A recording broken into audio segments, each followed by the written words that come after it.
মানুষের মধ্যে বিশেষ করে পশ্চিমবাংলার মানুষের কিছু মানুষের মধ্যে যে অন্ধ মোহের একটা বেড়াজাল ছিল, যে মনে করেছিল তারা বিজেপি আগামী দিনে ভারতবর্ষকে নতুন দিশা দেখাবে, সেই বেড়াজাল থেকে মানুষ বেরিয়ে এসছেন।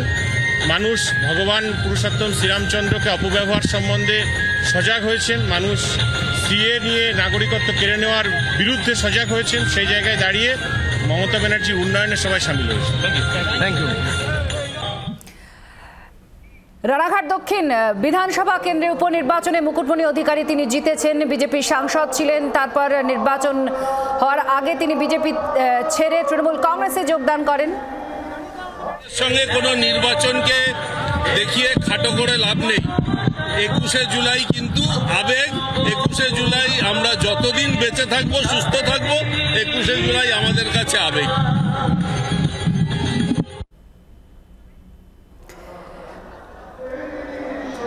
আপনারা একে একে বক্তব্য যে আসছে সেটা শুনছেন, এবং মুকুটমণি অধিকারী যে কথা বলছিলেন যে সিএএ এর ইস্যু খুব গুরুত্বপূর্ণ। এই ইস্যু রুল জারি হয়ে গিয়েছে, তারপরে ভোটে কি প্রভাব পড়ে এদিকে সকলের নজর ছিল।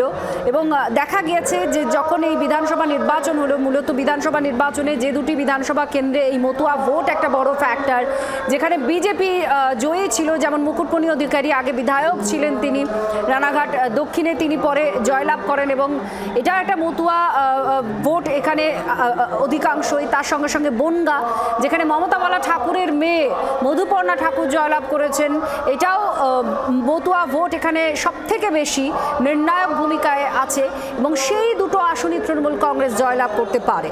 আর এক্ষেত্রে আজ তৃণমূল নেত্রী মমতা বন্দ্যোপাধ্যায় কোনো বার্তা দেন কিনা, নির্দিষ্টভাবে কিছু বলেন কিনা, এ নিয়ে অবশ্যই নজর থাকছে। প্রবীর চক্রবর্তী আমাদের প্রতিনিধি এই মুহূর্তে আমাদের সঙ্গে ফোনে রয়েছেন। প্রবীর, আমরা মুকুটমণি অধিকারীর বক্তব্য শুনছিলাম, সব্যসাচী দত্ত যে শহীদ সমাবেশের আবেগের কথা বলছিলেন, কিন্তু মুকুটমণি অধিকারীর বক্তব্যে একেবারে মতুয়া ভোট, সিএএ, এনআরসি, এই ইস্যুগুলো সামনে এসেছে। এগুলো এবারের এই মঞ্চ থেকে কি অ্যাড্রেস করতে পারেন মমতা বন্দ্যোপাধ্যায়? দেখো, অনেকগুলো বিষয় রয়েছে। একদিকে রাজ্য রাজনীতি, অন্যদিকে জাতীয় রাজনীতি, তারপর হচ্ছে দলীয় শৃঙ্খলা বা দলের সংগঠন নিয়ে মমতা বন্দ্যোপাধ্যায় বার্তা। মূলত এই তিনটের বিষয়ের উপর জোর দিতে পারেন মমতা বন্দ্যোপাধ্যায়। যা রাজ্য রাজনীতিতে তৃণমূল কংগ্রেস কিভাবে চলবে, আগামী দিনে 2026-এ বড় নির্বাচন, সেই নির্বাচনে তৃণমূল কংগ্রেস কিভাবে লড়াই করবে, এবং পাশাপাশি তৃণমূল কংগ্রেসের সংগঠন থেকে শুরু করে দলীয় শৃঙ্খলা, দলকে কিভাবে আগামী দিনে এগোতে হবে। ইতিমধ্যেই মমতা বন্দ্যোপাধ্যায় জাগো বাংলায় বলেছেন যে মানুষের অসুবিধা করা যাবে না। অভিষেক বন্দ্যোপাধ্যায় বলেছেন মাথা নিচু করে মানবিকতার সঙ্গে কাজ করতে হবে, আত্মসন্তুষ্টি অহংকারের জায়গা নেই। সুতরাং একটা প্রাথমিক বার্তা কিন্তু দিয়েই দিয়েছেন মঞ্চে ওঠার আগে। সেক্ষেত্রে দাঁড়িয়ে মমতা বন্দ্যোপাধ্যায় একদিকে রাজ্য রাজনীতি, অন্যদিকে জাতীয় রাজনীতি, দলীয় শৃঙ্খলা, দলীয় সংগঠন, এবং 2026-এর নির্বাচনের আগে মনে করা হচ্ছে আজকে থেকে কার্যত মমতা বন্দ্যোপাধ্যায় দলীয় যে সঙ্গে থাকো কিছু প্রতিক্রিয়া আসছে, আমরা শুনবো। শুধু একটাই কথা বলবো, যারা কুৎসা করে, মিথ্যাচার করে, অপপ্রচার করে, বাংলা বিদ্বেষী আচরণ করে, তারাও যখন ভোট দিতে যায়, ভোটার আই কার্ড দেখিয়ে তারা যে ভোটাধিকারটা প্রয়োগ করে, তৃণমূলের বিরুদ্ধেও ভোটাধিকার প্রয়োগ করলে সেই ভোটার আই কার্ড দেখিয়ে ভোটাধিকার প্রয়োগের অধিকারটা এনে দিয়েছিল 1993-এর মমতা ব্যানার্জির এই ঐতিহাসিক আন্দোলন এবং 13 জন শহীদের আত্মবলিদান।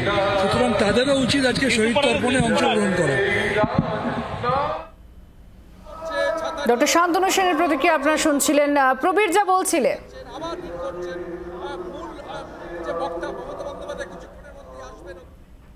আচ্ছা আমরা আপনাদের শোনাতে থাকবো। বহু বিধায়ক, জনপ্রতিনিধি, দলের নেতৃত্ব তারা আসছেন এবং তাদের প্রতিক্রিয়া আসছে, আপনাদের শোনাতে থাকবো একে একে। আর এই মুহূর্তে একেবারে উঁচুর যে ক্যামেরার যে ছবি দেখতে পাচ্ছেন, সেই ছবির যে এখানে ইউসুফ পাঠান, দেখুন।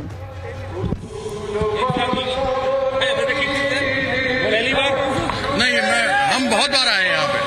पहली बार 2002 में आए थे दीदी के साथ में, आज फिर आए हैं। आज का दिन जो लेफ्ट का राज था 77 से शुरू हुआ, उसके राज का ये आज का दिन 1993 एक काले इतिहास के रूप में माना जाएगा। क्योंकि उस दिन 13 लोगों की निर्मम हत्या की गई थी। और दीदी अपने लोग साथियों को सदैव याद रखती हैं। आज उन्होंने भी हमको राजनीति में पुनर्जन्म दिया है। तो दीदी का ये एक बात है कि वो लोगों को याद रखती है, अपने लोग जो साथ में रहे, जो बिछड़ गए, उन सबों के याद में यह हर एक वर्ष होता है। तो हम लोग उसमें आए हैं। उनका धन्यवाद है कि नए MP बने हैं, उनका आशीर्वाद बना रहे, हम लोग करते रहेंगे। बीच में कहाँ आएंगे, बीच में है, उनको हटा के नहीं आ सकते। आपका तो पहली बार जीतने के बाद सब मिला के क्या कहेंगे? देखिए, पहली बार मैं यहाँ आ रहा हूँ, ये प्रोग्राम में भी पहली बार आ रहा हूँ। और ये प्रोग्राम जो हर साल होता है, और जो शहीद हुए थे, जो दीदी ने 1993 में जो आंदोलन किया था, उसकी याद में ये प्रोग्राम करते हैं। और ये मुझे आने का मौका मिला, तो ये बहुत अच्छा लग रहा है मुझे। क्या सुनना चाहेंगे दीदी के बारे में? दीदी के मुख से क्या सुनना चाहेंगे?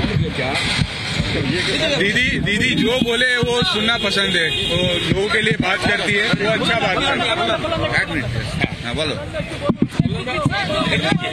1993 সালের 21শে জুলাই চোখের সামনে যেভাবে সেই সময় জ্যোতিবাবু এবং তার পুলিশরা, আমরা তখন যুব কংগ্রেস করতাম, যেভাবে অত্যাচার করেছিল, গুলি চালিয়েছিল, 13 জনের মৃত্যু হয়েছিল, মমতাদিকে এমন মেরেছিল যে হসপিটালাইজড হতে হয়েছিল।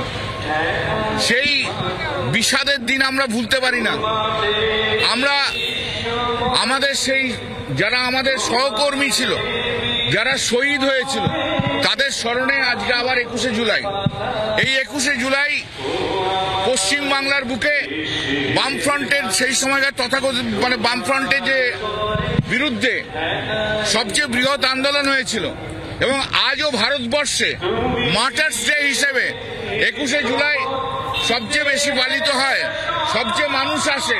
সারা বছর আমাদের তৃণমূল কংগ্রেস কর্মীরা অপেক্ষা করে, সাধারণ মানুষ অপেক্ষা করে আজকের দিনের জন্য। দিদি আজকের থেকে আজকে আসেন, সেই শহীদদের তর্পণ করেন, শহীদদের স্মৃতি, তাদের সম্মান জানায়। শহীদদের ফ্যামিলি যারা আছে তাদেরকে দেখেন, তাদেরকে যতটা করা ততটা করেন। এবং আজকের দিন থেকে প্রতি বছরে দিদি তার রাজনৈতিক যে ভিউজ, রাজনৈতিক আন্দোলনের কথা, সেই রাজনৈতিক আন্দোলনের কথা বলেন। এবং আজকের দিনে সারা ভারতবর্ষের মানুষ তাকিয়ে আছে মমতা বন্দ্যোপাধ্যায়ের দিকে। আগামী দিনের বাংলার আওয়াজ, বাঙালির আবেগ, জি 24 ঘন্টা।